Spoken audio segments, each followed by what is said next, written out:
Good morning, everyone. Today we're going to talk about comparative anatomy. So number 9.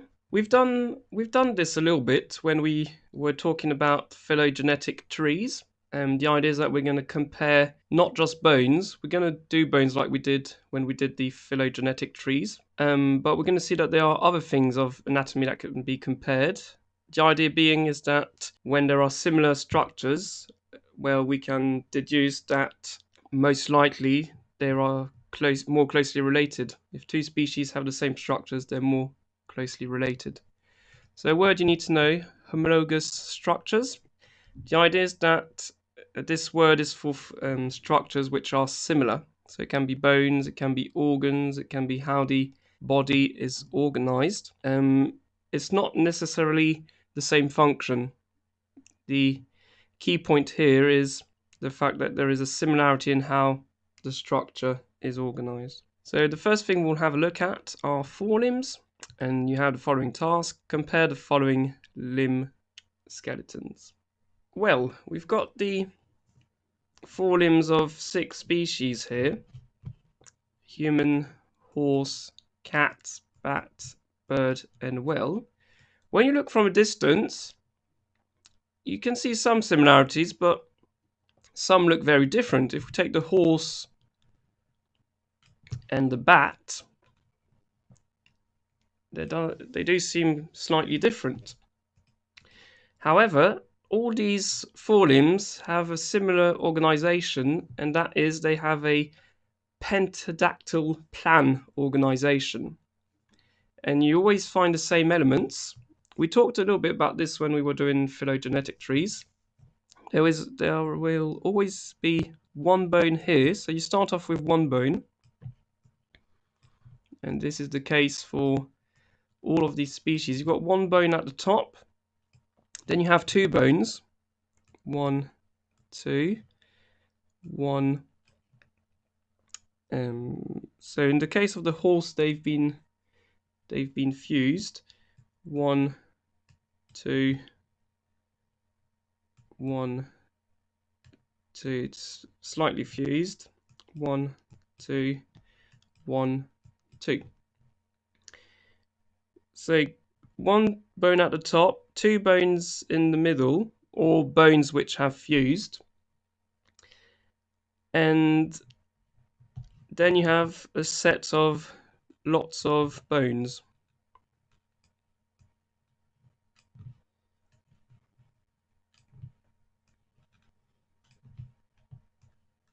So one bone, 2 bones, and then lots of little bones.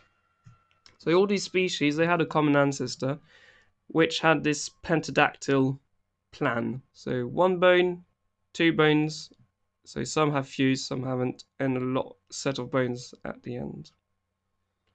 So we can say that for these 6 species, they are more closely related than other species because they have this pentadactyl plan organization. Okay, we're going to have a quick look at this back exercise on homology. First question: a bird's wing and a whale's flipper are homologous. Explain the concept of homology. So this is the answer, and the key thing is that you've got similar anatomy, the same embryological development. However, the functions may be different. They may have different functions. So main similarities: anatomy in terms of bones, for example, that's what we saw, and embryological development, that's what we saw in a previous video. So these are 2 examples that can justify that there is a homologous relationship between a bird's wing and a whale's flipper. Question 2. Justify your answer with reference to 2 characteristics of the homology between birds' wings and a whale's flipper. So to be a little bit more specific, pentadactyl plan in terms of bone, and if we have a look at the embryos, they have a similar development. Now then, we've talked about bones, and we're going to do something similar with circulatory systems. So the task is the following: compare the following circulatory systems. And the idea is that we should be able to see which species, again, are more closely related based on similarities and differences. Let's compare these circulatory systems. The first thing we're going to do is just link one of the diagrams to a species. Number 1 is for a fish, number 2 is for an amphibian, number 3 is for a reptile. Bear in mind what we said on what the meaning of reptile is in a previous video. Number 4 is for a bird, and number 5 for a mammal. You can see that there are 3 colors, red, purple, and blue. These colors show different types of blood in terms of how much oxygen they have. So the red one is for oxygenated blood. That's a very common convention in biology.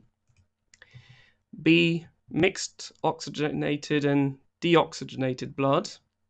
So a bit of both. And C, deoxygenated blood. So blood with less oxygen. And again, that is very classic to choose the blue color to represent this on a diagram.